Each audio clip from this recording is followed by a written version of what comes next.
So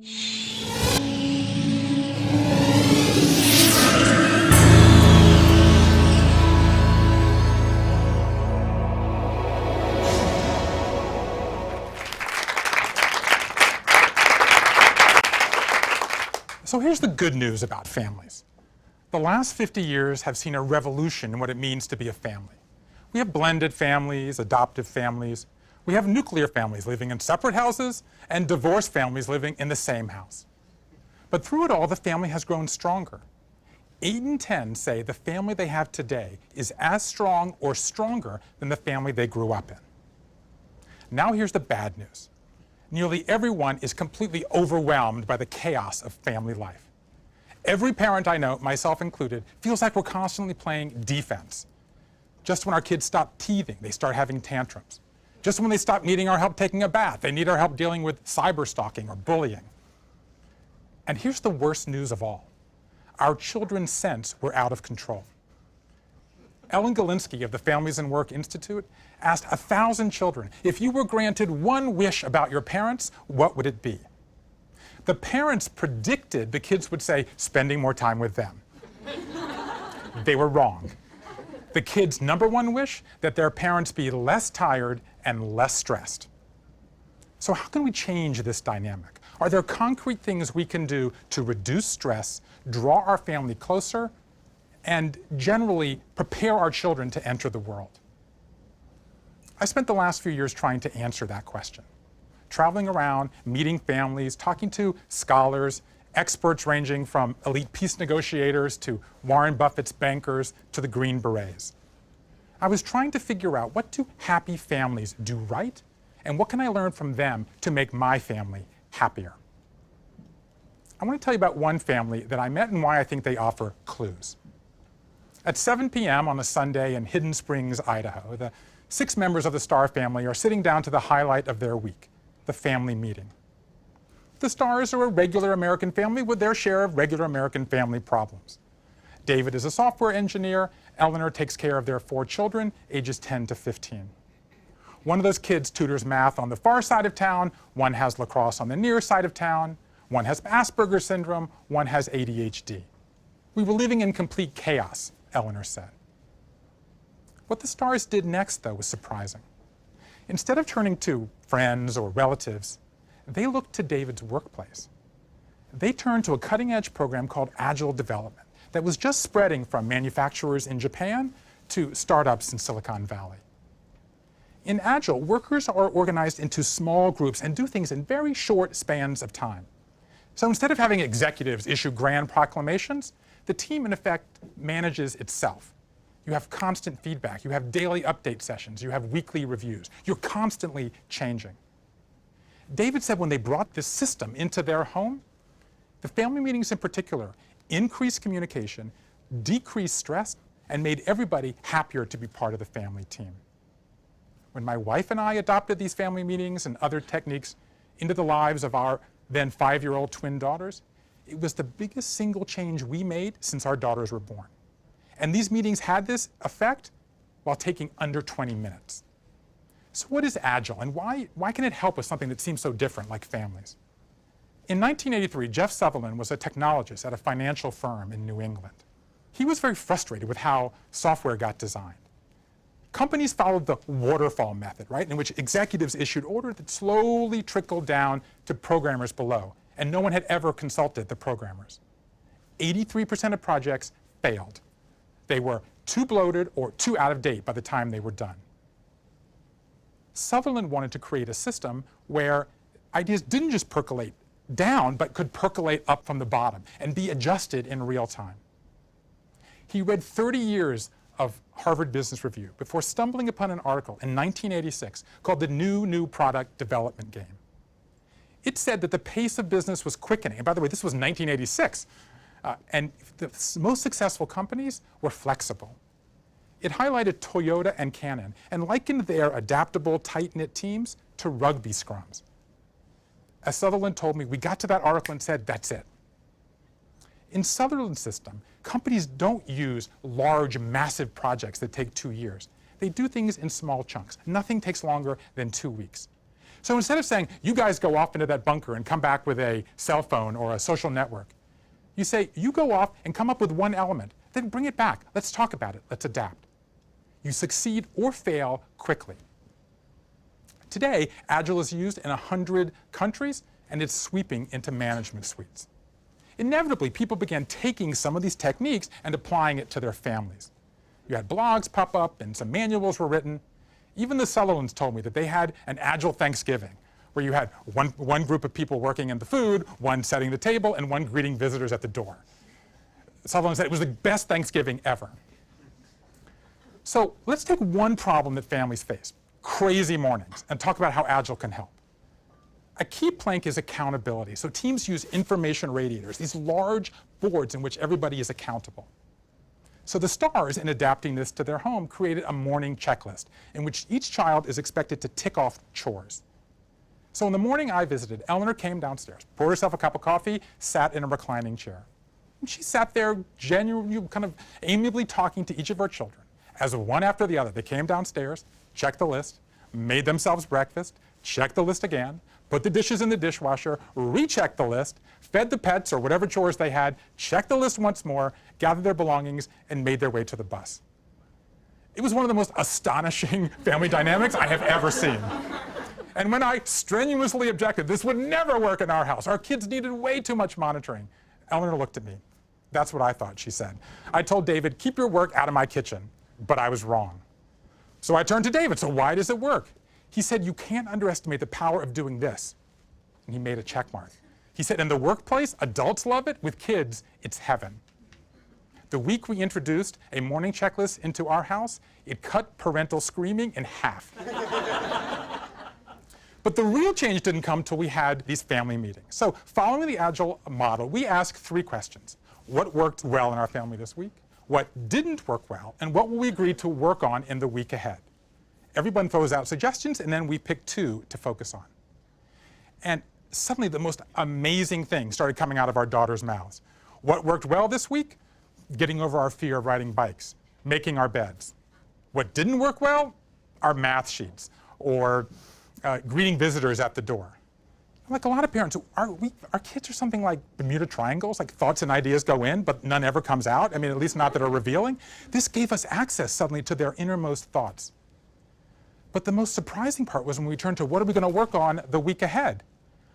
You know, the key idea of Agile is that teams essentially manage themselves, and it works in software, and it turns out that it works with kids. Our kids love this process. So they would come up with all these ideas.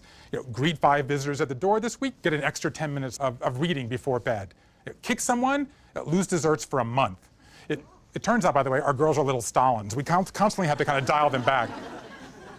Now look, naturally there's a gap between their kind of conduct in these meetings and their behavior the rest of the week. But the truth is it didn't really bother us. It felt like we were kind of laying these underground cables that wouldn't light up their world for many years to come. 3 years later, our girls are almost 8 now, we're still holding these meetings. My wife counts them among her most treasured moments as a mom. So what did we learn? The word Agile entered the lexicon in 2001 when Jeff Sutherland, a group of designers, met in Utah and wrote a 12-point Agile manifesto. I think the time is right for an Agile family manifesto. I've taken some ideas from the stars and from many other families I met. I'm proposing 3 planks. Plank number 1, adapt all the time. When I became a parent, I figured, you know what, we'll set a few rules and we'll stick to them. That assumes, as parents, we can anticipate every problem that's going to arise. We can't. What's great about the Agile system is you build in a system of change so that you can react to what's happening to you in real time. It's like they say in the internet world, if you're doing the same thing today you were doing 6 months ago, you're doing the wrong thing. Parents can learn a lot from that. But to me, adapt all the time means something deeper too. We have to break parents out of this straitjacket that the only ideas we can try at home are ones that come from shrinks or self-help gurus or other family experts. The truth is, their ideas are stale. Whereas in all these other worlds are these new ideas to make groups and teams work effectively. Let's just take a few examples. Let's take the biggest issue of all, family dinner. Everybody knows that having family dinner with your children is good for the kids. But for so many of us, it doesn't work in our lives. I met a celebrity chef in New Orleans who said, no problem, I'll just time shift family dinner. I'm not home, can't make family dinner, we'll have family breakfast. We'll meet for a bedtime snack. We'll make Sunday meals more important. And the truth is, recent research backs him up. It turns out there's only 10 minutes of productive time in any family meal. The rest of it's taken up with take your elbows off the table and pass the ketchup. You can take that 10 minutes and move it to any part of the day and have the same benefit. So time shift family dinner, that's adaptability. An environmental psychologist told me if you're sitting in a hard chair on a rigid surface, you'll be more rigid. If you're sitting on a cushioned chair, you'll be more open. She told me when you're disciplining your children, sit in an upright chair with a cushioned surface, the conversation will go better. My wife and I actually moved where we sit for difficult conversations because I was sitting above in the power position. So move where you sit. That's adaptability. The point is there are all these new ideas out there. We've got to hook them up with parents. So plank number 1, adapt all the time. Be flexible, be open-minded, let the best ideas win. Plank number 2, empower your children. Our instinct as parents is to order our kids around. It's easier, and frankly, we're usually right. There's a reason that few systems have been more waterfall over time than the family. But the single biggest lesson we learned is to reverse the waterfall as much as possible. Enlist the children in their own upbringing. Just yesterday, we were having our family meeting, and we had voted to work on overreacting. So we said, okay, give us a reward and give us a punishment, okay? So one of my daughters threw out, you get 5 minutes of overreacting time all week. So we kind of liked that. But then her sister started working the system. She said, do I get 1 5-minute overreaction, or can I get 10 30-second overreactions? I love that. Spend the time however you want. Now give us a punishment. Okay, if we get 15 minutes of overreaction time, that's the limit. Every minute above that, we have to do 1 push-up. So you see, this is working. Now look, this system isn't lax. There's plenty of parental authority going on, but we're giving them practice becoming independent, which of course is our ultimate goal. I mean, just as I was leaving to come here tonight, one of my daughters started screaming. The other one said, overreaction, overreaction, and started counting. And within 10 seconds, it had ended. To me, that is a certified Agile miracle. So the point is, and by the way, research backs this up too. Children who plan their own goals, set weekly schedules, evaluate their own work, build up their frontal cortex, and take more control over their lives. The point is we have to let our children succeed on their own terms, and yes, on occasion, fail on their own terms. I was talking to Warren Buffett's banker, and he was chiding me for not letting my children make mistakes with their allowance. And I said, but what if they drive into a ditch? He said, it's much better to drive into a ditch with a $6 allowance than a $60,000 a year salary or a $6 million inheritance. So the bottom line is empower your children. Plank number 3, tell your story. Adaptability is fine, but we also need bedrock. Jim Collins, the author of Good to Great, told me that successful human organizations of any kind have 2 things in common. They preserve the core, they stimulate progress. So Agile is great for stimulating progress, but I kept hearing time and again, you need to preserve the core. So how do you do that? Collins coached us on doing something that businesses do, which is define your mission and identify your core values. So he led us through the process of creating a family mission statement. We did the family equivalent of a corporate retreat. We had a pajama party. I made popcorn. Actually, I burned 1, so I made 2. My wife brought a flip chart, and we had this great conversation, like what's important to us? What values do we most uphold? And we ended up with 10 statements. We are travelers, not tourists. We don't like dilemmas. We like solutions. Again, research shows that parents should spend less time worrying about what they do wrong and more time focusing on what they do right. Worry less about the bad times and build up the good times. This family mission statement is a great way to identify what it is that you do right. A few weeks later, we got a call from the school. One of our daughters had gotten into a spat. And suddenly we were worried, like, do we have a mean girl on our hands? And we didn't really know what to do, so we called her into my office. The family mission statement was on the wall, and my wife said, so, anything up there seem to apply? And she kind of looked down the list, and she said, bring people together. Suddenly, we had a way into the conversation. Another great way to tell your story is to tell your children where they came from. Researchers at Emory gave children a simple "what do you know" test. Do you know where your grandparents were born? Do you know where your parents went to high school? Do you know anybody in your family who had a difficult situation, an illness, and they overcame it?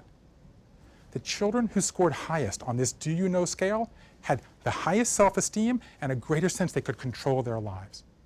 The "do you know" test was the single biggest predictor of emotional health and happiness.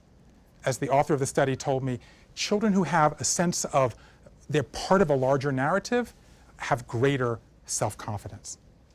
So my final plank is tell your story. Spend time retelling the story of your family's positive moments and how you overcame the negative ones. If you give children this happy narrative, you give them the tools to make themselves happy. I was a teenager when I first read Anna Karenina and its famous opening sentence, "All happy families are alike. Each unhappy family is unhappy in its own way." When I first read that, I thought, that sentence is inane. Of course all happy families aren't alike. But as I began working on this project, I began changing my mind. Recent scholarship has allowed us, for the first time, to identify the building blocks that successful families have. I've mentioned just 3 here today. Adapt all the time, empower the children, tell your story. Is it possible all these years later to say Tolstoy was right? The answer, I believe, is yes. When Leo Tolstoy was 5 years old, his brother Nikolai came to him and said he had engraved the secret to universal happiness on a little green stick, which he had hidden in a ravine on the family's estate in Russia. If the stick were ever found, all humankind would be happy. Tolstoy became consumed with that stick, but he never found it. In fact, he asked to be buried in that ravine where he thought it was hidden. He still lies there today, covered in a layer of green grass. That story perfectly captures for me the final lesson that I learned. Happiness is not something we find. It's something we make. Almost anybody who's looked at well-run organizations has come to pretty much the same conclusion. Greatness is not a matter of circumstance. It's a matter of choice. You don't need some grand plan. You don't need a waterfall. You just need to take small steps, accumulate small wins. Keep reaching for that green stick. In the end, this may be the greatest lesson of all. What's the secret to a happy family? Try.